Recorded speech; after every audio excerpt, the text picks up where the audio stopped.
कटे पट्टे बहाल करो, कटे पट्टे बहाल करो, 98 पट्टे बहाल करो, 98 पट्टे बहाल करो, सीपीएस समाप्त करो, सीपीएस समाप्त करो, न्याय दो। राजेश पाटीदार कृषक, मेरे नाम से अफीम का लाइसेंस भी है और हम वर्षों से अफीम की खेती करते हैं। तो मेरा आपसे निवेदन है कि आपके मीडिया के माध्यम से और हमारे जनप्रतिनिधियों के माध्यम से सरकार को अवगत कराया जाए कि अफीम के पट्टे सितंबर में ही जारी कर दिया जाए, क्योंकि अगर आप जितना लेट अफीम दोगे उतना हमें किसानों को नुकसान है। क्योंकि अगर हमारी जिस प्रकार हमारा लूनी चीनी का काम चलता है, अगर हम मार्च में चले जाते हैं तो गर्मी अधिक बढ़ जाती है। गर्मी अधिक बढ़ने के कारण प्राकृतिक प्रकोप और अन्य बीमारियों का हमें सामना करना पड़ता है, जिसके कारण हमें बहुत परेशानी आती है। और अगर अफीम के पट्टे सही समय पर हमें अगर सितंबर में जारी हो जाते हैं तो किसानों को इसमें लाभ भी है और किसानों को प्राकृतिक आपदा या जिसे अपन बीमारी कह सकते हैं, अनेक प्रकार की बीमारियों से हमें बचा जा सकता है। इसलिए मेरा आपसे मीडिया के माध्यम से सरकार से अनुरोध करें और सरकार के हमारे जो जनप्रतिनिधि है, सांसद वगैरह सब जो अन्य जनप्रतिनिधियों से भी मेरा निवेदन है कि तत्काल जल्द से जल्द पट्टे जारी कराएं ताकि किसानों को उसका लाभ मिल सके। ठीक है।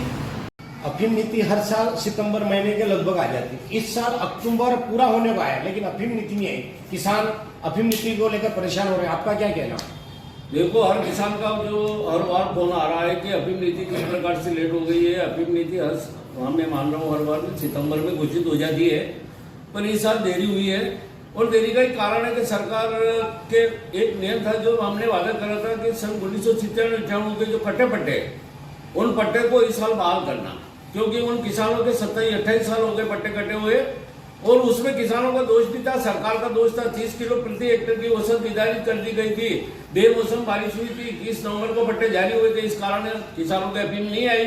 तो किसान का कोई दोष नहीं, सरकार का दोष था। उन्होंने उस वक्त कहा था जितनी अफीम आए जितनी दो, तो किसान की जितनी आई जितनी दे दी। अब वो किसान को लड़ते लड़ते वो पट्टे उनको 27-28 साल हो गए, इसलिए हमने सरकार के ऊपर अभी तक 2008 से लड़ते लड़ते इतने साल हो गए। पहले उन पट्टे को बहाल करने के लिए हमने क्या इस वर्ष नए पट्टे बहाल होंगे? हाँ, तो ये पुराने कटे हुए पट्टे लगभग 20 से 30 हजार करीबन और ज्यादा संख्या। लेकिन गांव में तो वसूली हो रही है कि नए पट्टे मिलेंगे, इस आधार पर लोग नहीं गांव में वसूली कर रहे हैं। देखो, भारत सरकार का राजपत्र जारी होता है और नीति घोषित होती है। अगर जब भारत सरकार ने अगर नीति घोषित की है तो किसान को दलालों के चक्कर में आना नहीं चाहिए। मेरे पास भी बहुत फोन आ रहे हैं कि साहब नाम आ गया, भाई नाम आ गया तो बताओ हमको। लेकिन आप लोग सांसद जी के विश्वास पात्र में आते फिर और भाजपा से समर्थित फिर शासन नीति समय में क्यों घोषित नहीं कर रहे? देखो, हमारे संगठन में एक बात है, सभी पार्टी के लोग हैं, कांग्रेस, भारतीय जनता पार्टी, आप पार्टी में, बहुजन समाज पार्टी, पर हम पहले एक नंबर के किसान हैं। किसान की हित की बात करते हैं, पहला किसान का मुद्दा है।